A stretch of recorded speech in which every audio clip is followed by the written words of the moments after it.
قرآن مجید فرقان حمید کے 12ویں پارے کی صورت ہود کی یہ آیت نمبر 50 ہے، اور اس کے ساتھ چند آیات بینات میں اللہ پاک نے اپنے جلیل القدر نبی حضرت ہود علیہ السلام کا ذکر خیر فرمایا ہے۔ حضرت نوح علیہ السلام کے بعد جب دنیا کے اندر پھر بت پرستی شروع ہو گئی تو اس بیماری کا علاج کرنے کے لیے اللہ پاک نے حضرت ہود علیہ السلام کو نبوت کا تاج پہنا کر بھیجا۔ وَإِلَىٰ عَادٍ أَخَاهُمْ هُودًا، اور قوم عاد کی طرف ان کے بھائی حضرت ہود علیہ السلام تشریف لائے۔ قوم عاد، جس قوم کی طرف حضرت ہود علیہ السلام نبی بن کر آئے تھے، اس قوم کا نام ہے قوم عاد۔ عاد ایک کافر کا نام تھا، ایک بت پرست کا، ایک سردار کا نام تھا۔ اس عاد کے نام پر اس قوم کا نام قوم عاد پڑ گیا۔ تو عاد کا جو قبیلہ تھا، اس قبیلے کے اندر حضرت ہود علیہ السلام تشریف لائے تھے، تو اس لیے حضرت ہود علیہ السلام کو کہا گیا کہ ان کے ہم قوم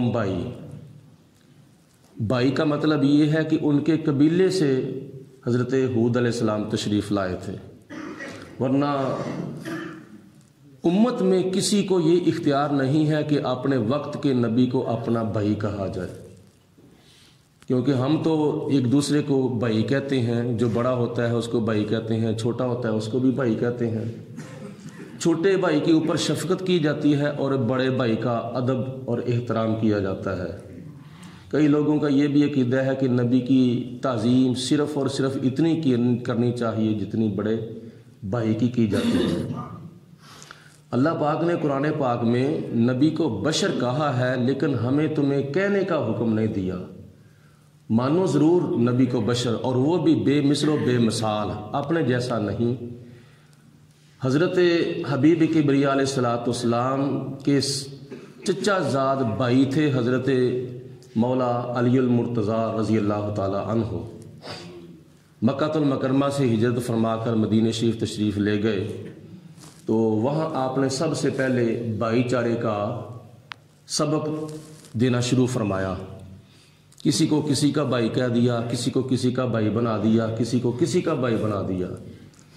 ایک انصار میں، ایک مہاجرین میں، ایک انصار میں، ایک مہاجرین میں، اس طرح ایک انصار اور ایک مہاجر کو اللہ تعالیٰ کے پیارے حبیب علیہ السلام نے بھائی بنا دیا ایک دوسرے کا۔ باقی حضرت علی المرتضیٰ رضی اللہ تعالیٰ عنہ اکیلے رہ گئے۔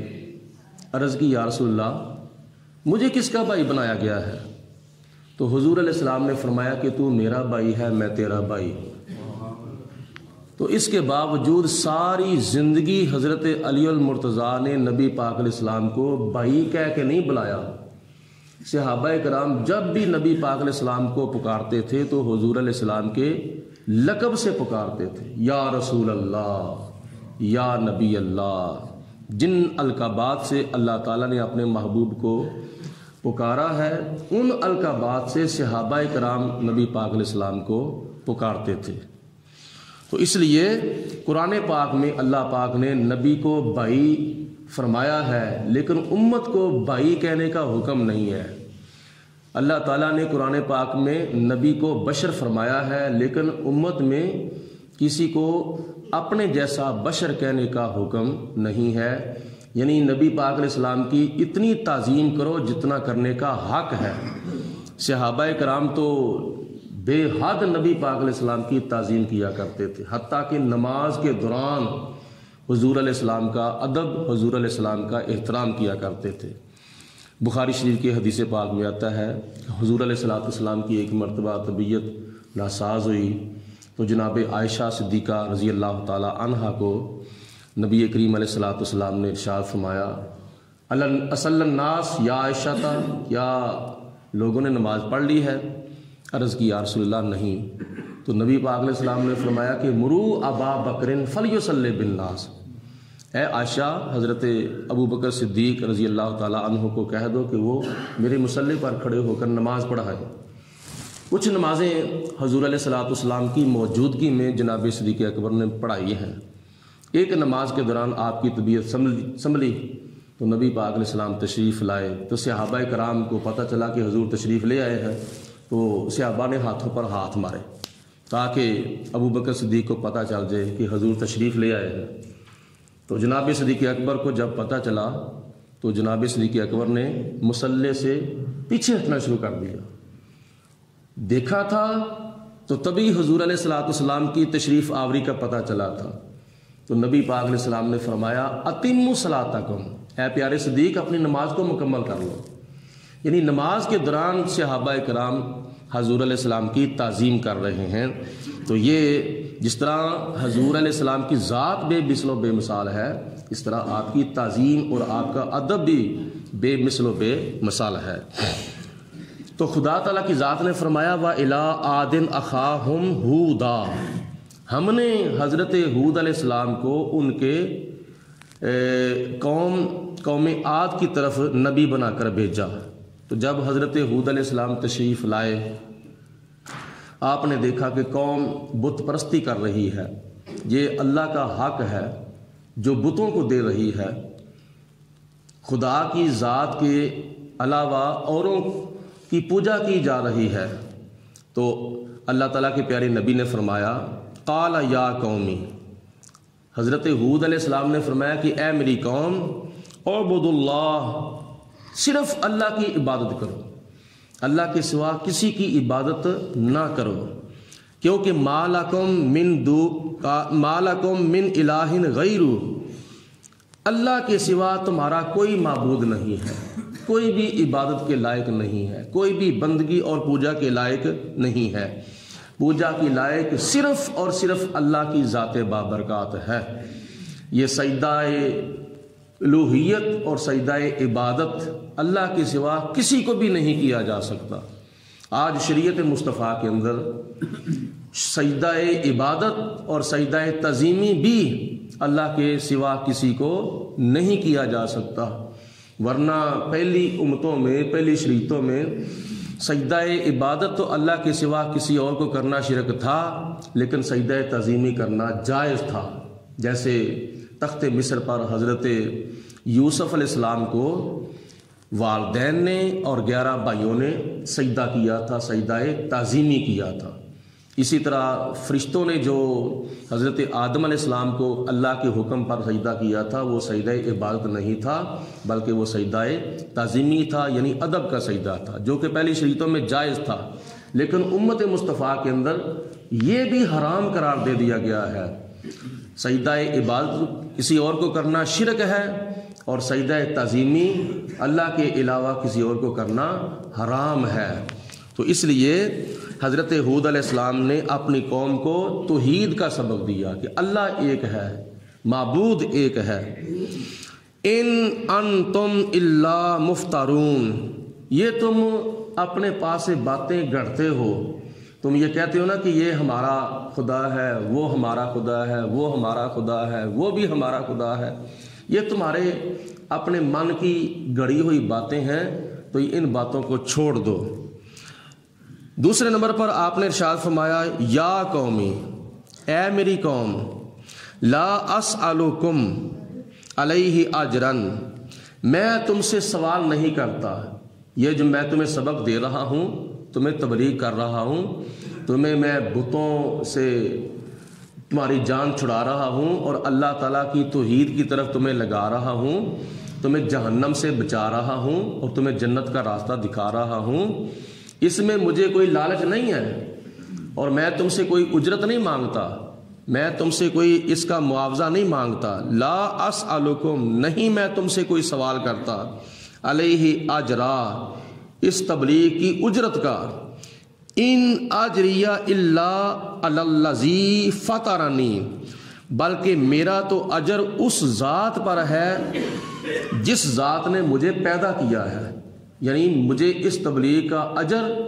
اور معاوضہ وہ ذات عطا فرمائے گی جس ذات نے مجھے پیدا کیا ہے، اور وہ کون سی ذات ہے؟ وہ اللہ رب العالمین کی ذات ہے۔ افلا تعقلون، تو کیا تمہیں سمجھ نہیں آ رہی؟ کیا تمہیں پتہ نہیں چل رہا؟ کیا تمہیں میری بات کی سمجھ نہیں آتی؟ کیا تم اپنی عقل سے کام نہیں لیتے کہ ایک پتھر ہے، اس پتھر سے تراشا ہوا بت ہے جس کو تم سجدہ کرتے ہو، نہ وہ کھاتا ہے، نہ وہ پیتا ہے، نہ وہ دیتا ہے، نہ وہ لیتا ہے، نہ وہ دیکھتا ہے، نہ وہ آتا ہے، نہ وہ جاتا ہے، اس کے اندر تو اتنی سکت بھی نہیں ہے کہ اگر باہر پڑا ہو تو بارش پڑ جاتی ہے یا دھوپ پڑ جاتی ہے تو وہ اپنے آپ اٹھ کر اندر بھی نہیں جا سکتا، تم خود اس کو اٹھا کے اندر رکھتے ہو، یا اس کے چہرے کے اوپر کوئی مکھی آ کر بیٹھ جاتی ہے، کوئی مچھر بیٹھ جاتا ہے تو وہ تو اپنے منہ کے اوپر بیٹھی ہوئی مکھی کو بھی نہیں اڑا سکتا، اس کی تم پوجا کرتے ہو جس کے اندر کوئی طاقت نہیں، جس کے اندر کوئی ہمت نہیں، جس کے اندر کوئی اس طرح کی سکت نہیں، تو کیا تمہیں عقل نہیں آتی؟ کیا تمہیں سمجھ شعور نہیں آتا ہے؟ جھنجھوڑا حضرت ہود علیہ السلام نے اپنی قوم کو، وَيَا قَوْمِ، اور اے میری قوم، استغفروا ربکم، اپنے رب سے معافی مانگ لو، ابھی تمہارے پاس وقت ہے، ابھی تمہارے پاس ٹائم ہے، مرنے سے پہلے بت پرستی سے توبہ کر لو، اپنے رب سے اپنے گناہوں کی معافی مانگ لو، ثم توبوا الیہ، پھر اس کی طرف تم توبہ کرو۔ حضرت ہود علیہ السلام نے جب توحید کا سبق دیا اور توبہ کا سبق دیا، استغفار پڑھنے کا سبق دیا، اپنے رب سے اپنے گناہوں کی معافی مانگ لو اور بتوں کی بت پرستی سے توبہ کر لو، تو انہوں نے آگے سے مخالفت کی۔ نتیجہ یہ نکلا کہ حضرت ہود علیہ السلام کی قوم عاد کے اوپر 3 سال تک بارش نہ ہوئی۔ جب کہ بارش ہوتی ہے تو فصلیں اگتی ہیں، بارش ہوتی ہے تو کئی بیماریاں دور ہوتی ہیں، بارش ہوتی ہے تو کئی دنیاوی فائدے جو ہیں وہ واضح ہوتے ہیں۔ 3 سال تک قحط سالی پڑ گیا، بارش نہ ہوئی، ترس گئے تھے وہ بارش کو۔ تو جناب ہود علیہ السلام نے فرمایا کہ اللہ تعالیٰ سے اپنے گناہوں کی معافی مانگو، یہ تمہارا سب سے بڑا گناہ ہے بت پرستی کرنا، جتنی دیر تک تم ایسا نہیں کرو گے اتنی دیر تک خدا بارش نہیں برسائے گا۔ تو جناب ہود علیہ السلام نے آگے پھر خوشخبری دی کہ یرسل السماء علیکم مدرارا، جب تم توبہ کرو گے، اپنے گناہوں کی معافی مانگو گے تو خدا تعالیٰ تمہارے اوپر موسلا دار بارش بھیجے گا، تیز بارش تمہارے اوپر برسائے گا، جو کہ تمہارے لیے بھی فائدہ مند ہوگی، تمہارے صحت کے لیے بھی، تمہاری فصلوں کے لیے بھی فائدہ ہوگی، جانوروں کے اوپر، مال مویشیوں کے اوپر بھی بہت رحم و کرم ہوگا، ورنہ قحط سالی پڑ جائے گا۔ تو جناب ہود علیہ السلام نے خوشخبری دی کہ اگر تم توبہ کرو گے تو توبہ کرنے کی برکت سے خدا تعالیٰ تمہارے اوپر موسلا دار بارش بھیجے گا۔ آج بھی اگر بارش کی ضرورت ہوتی ہے، اگر بارش نہیں نہ پڑتی تو نماز استسقاء پڑھی جاتی ہے، نماز استسقاء یعنی پانی مانگنے کی نماز پڑھی جاتی ہے۔ یہ ایک نفلی نماز ہے جو باہر میدان کے اندر سارے لوگ جمع ہو کر نفلی نماز پڑھتے ہیں، ننگے سر نماز پڑھتے ہیں، اور اس کی برکت سے پھر خدا تعالیٰ بارش کی نعمت عطا فرماتا ہے۔ اور دوسری خوشخبری آپ نے یہ دی، وَيَزِدْكُمْ قُوَّةً إِلَىٰ قُوَّتِكُمْ، اللہ تعالیٰ تمہاری اس قوت کے اندر اضافہ فرما دے گا۔ تمہاری یہ جو قوت ہے، اس قوت کے اندر بیماری کی وجہ سے کمی آ گئی ہے، اور جب بارش پڑے گی خدا تعالیٰ تمہیں صحت و تندرستی عطا فرمائے گا، تمہیں شفا عطا فرمائے گا۔ وَيَزِدْكُمْ قُوَّةً إِلَىٰ قُوَّتِكُمْ، تمہاری قوت کے اندر اور قوت اللہ تعالیٰ پیدا کر دے گا، توانائی پیدا کر دے گا، تمہیں زیادہ اللہ تعالیٰ قوت عطا فرمائے گا۔ وَلَا تَوَلَّوْا مُجْرِمِينَ، اور میری باتوں کو سن کر چہرہ نہ پھیر لو، پیٹ پھیر کر نہ چلے جایا کرو، بلکہ میری باتوں کو غور سے سنو اور سن کر سمجھو، اور اس کے اوپر پھر ان باتوں پر پھر ایمان لاؤ اور پھر عمل کرو تو تمہارا اس کے اندر فائدہ ہے۔ تو جناب ہود علیہ السلام نے ان کو اس آیت مبارکہ کے اندر 2 سبق دیے تھے، ایک تو استغفار کا سبق دیا تھا، دوسرا توبہ کا سبق دیا تھا۔ استغفار کا مطلب یہ ہے کہ یا اللہ مجھ سے جو ہو چکے ہیں معاف کر دے، یعنی جتنی غلطیاں، کوتاہیاں، خطائیں، جتنے گناہ مجھ سے ہو چکے ہیں یا اللہ وہ معاف کر دے۔ تو توبہ کا مطلب یہ ہے میں آئندہ نہیں کرتا، آئندہ میں تیرے ساتھ وعدہ کرتا ہوں کہ میں آئندہ کے لیے یہ گناہ نہیں کروں گا۔ تو ہمیں اللہ پاک نے توبہ کرنے کا بھی حکم دیا ہے، استغفار کرنے کا بھی حکم دیا ہے۔ حضور علیہ السلام خود استغفار کرتے ہیں، حالانکہ نبی پاک علیہ السلام تو معصوم ہیں، 1,00,000 کئی ہزار نبی رسول معصوم ہیں، اللہ کی ذات معصوم ہے، نبی اور رسول معصوم ہیں اور فرشتے معصوم ہیں۔ ہم سے تو گناہوں کا امکان ہے، بلکہ ہم کرتے ہیں گناہ، جان بوجھ کے بھی کرتے ہیں، بھول کے بھی کرتے ہیں۔ تو جس ذات کو اللہ تعالیٰ نے سید المعصومین بنا کے بھیجا ہے، سارے معصوموں کے سردار حضور نبی کریم رؤوف الرحیم احمد مجتبی حضرت محمد مصطفیٰ صلی اللہ علیہ وسلم ہیں، جن سے گناہ کا امکان ہی نہیں ہے، جن کی طرف گناہ کو منسوب کرنے کا تصور ہی نہیں پیدا کیا جا سکتا۔ تو وہ فرماتے ہیں کہ میں صبح سے لے کر شام تک 70 مرتبہ استغفار کرتا ہوں، 70 مرتبہ حضور علیہ السلام فرماتے ہیں کہ میں استغفار کرتا ہوں۔